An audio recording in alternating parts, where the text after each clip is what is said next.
Ok,សួស្តីអ្នកនរគ្នាចឹងវីដេអូនេះគឺជាវីដេអូដែលយើងនឹងធ្វើការជាមួយនឹង DNS server អញ្ចឹង DNS server ហ្នឹងគឺជាអីគេអញ្ចឹង DNS server ពាក្យពេចន៍របស់វាគឺ domain name server ដែលយើងប្រើវាហ្នឹងសម្រាប់ធ្វើការ translate ពី domain name ទៅជា IP address ដែលយើងធ្លាប់ search ដូចជា google.com ឬក៏ facebook.com ហ្នឹងពាក្យដែលយើង search ហ្នឹងគឺជា domain name អញ្ចឹង DNS server ហ្នឹងគឺវាប្រើសម្រាប់ធ្វើការ translate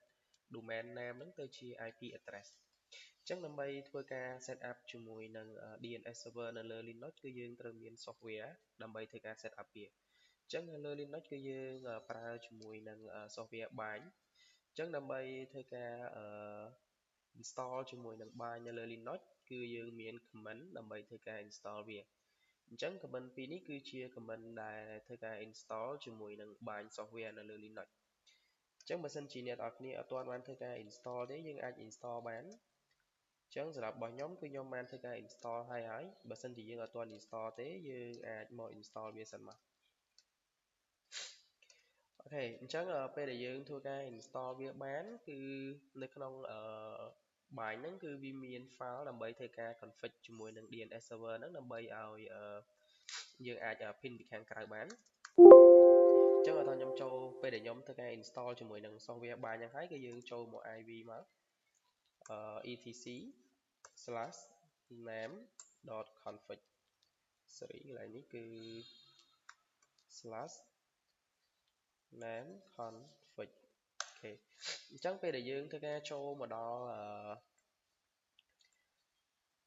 file config របស់DNS ហើយគឺ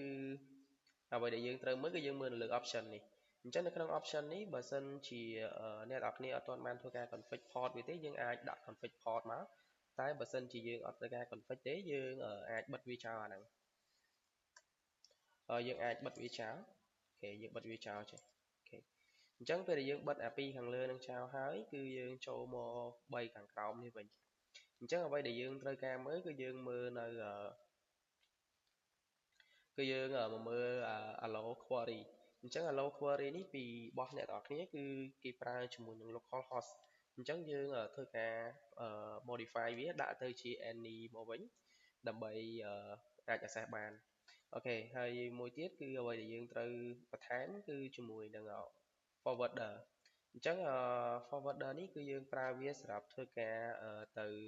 ស្វែងរកជាមួយនឹង domain name ហ្នឹងនៅលើ cloud ឬក៏នៅលើ internet ចឹងទៅអញ្ចឹងសម្រាប់ខ្ញុំពេលដែលគេធ្វើការ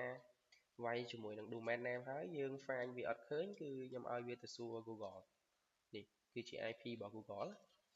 ហើយកន្លែងforward នេះគឺមានន័យថាពេលដែល Google វារកអត់ឃើញទេកន្លែង only នេះគឺវានឹងធ្វើការសូននៅ message error អានេះអូខេអញ្ចឹងពេលដែលយើងបានប៉ុណ្ណឹងហើយបើសិនជាអ្នកនរគ្នាធ្វើការ comment អាពីខាងលើនេះអ្នកនរគ្នាត្រូវបើក firewall សិនពេលថាយើងត្រូវការ run firewall port របស់វា port 53ហ្នឹងគឺយើងធ្វើការបើក port ហ្នឹងសិនតែបើសិនជាយើងអត់ទេឥឡូវពីខ្ញុំគឺខ្ញុំធ្វើការ config នៅនេះគឺខ្ញុំអត់ធ្វើការ comment វាចោលទេគឺខ្ញុំធ្វើការបើកវាវិញអញ្ចឹងយើងអាច save យើង save វាមកអូខេអញ្ចឹងពេលដែលយើង save ហើយអ្វីដែលយើងត្រូវធ្វើបន្ទាប់គឺយើងត្រូវenable service របស់យើងអញ្ចឹង system control enable name នេះអូខេអញ្ចឹងយើងធ្វើការ enable វា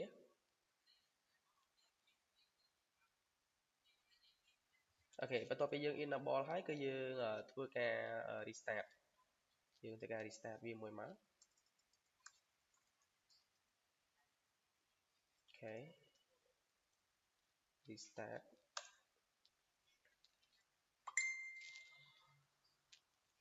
អូខេអញ្ចឹងបន្ទាប់ពីយើង restart ហើយយើងបើដូចខ្ញុំនិយាយប្រាប់មិញហ្នឹងបើសិនជាយើងធ្វើការ comment អាពីរនៅខាងលើ port ដែលនៅពីខាងលើ lesson របស់យើងហ្នឹងគឺយើងត្រូវការបើក firewall port តែសម្រាប់ខ្ញុំគឺអត់ទេគឺខ្ញុំបាន config port ហើយមិញនៅក្នុង option របស់យើងអញ្ចឹងខ្ញុំធ្វើការ check មើលគឺទៅលើ status ថាវា run អត់ថាវា active អត់អញ្ចឹងយើងដាក់មក stat task អញ្ចឹងយើងឃើញថា active ហើយអញ្ចឹងយើងអាចធ្វើការទៅ check មើលចូលទៅ CMD អញ្ចឹងពីឥឡូវបើសិនជាខ្ញុំធ្វើការlook up ns look up ថាខ្ញុំដាក់ជាមួយនឹង Facebook w.facebook.com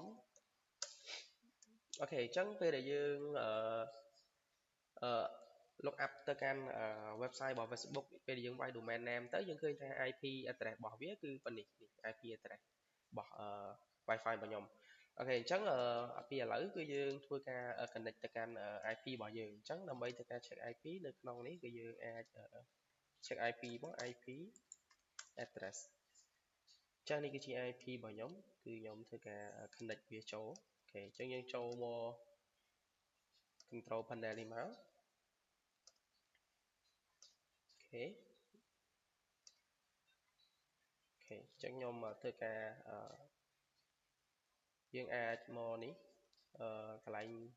Internet Protocol version 4 នេះមកចូលមក property ហើយយើងអូខេដោយសារតែរបស់ខ្ញុំគឺខ្ញុំបានដាក់ IP របស់ខ្ញុំចូលហើយអញ្ចឹងបានជាយើងឃើញថា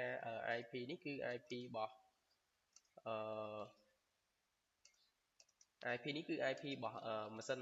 VMware របស់ខ្ញុំនេះគឺ IP របស់ VMware របស់ខ្ញុំតែបើសិនជាយើងធ្វើការដោះជាមួយនឹងរបស់យើងចេញវិញមានន័យថាយើងប្រើអ៊ីនធឺណិតរបស់គេវិញអញ្ចឹងខ្ញុំធ្វើការដោះ IP នឹងចោលវិញជួយមើលថាវាចេញអីគេអូខេឥ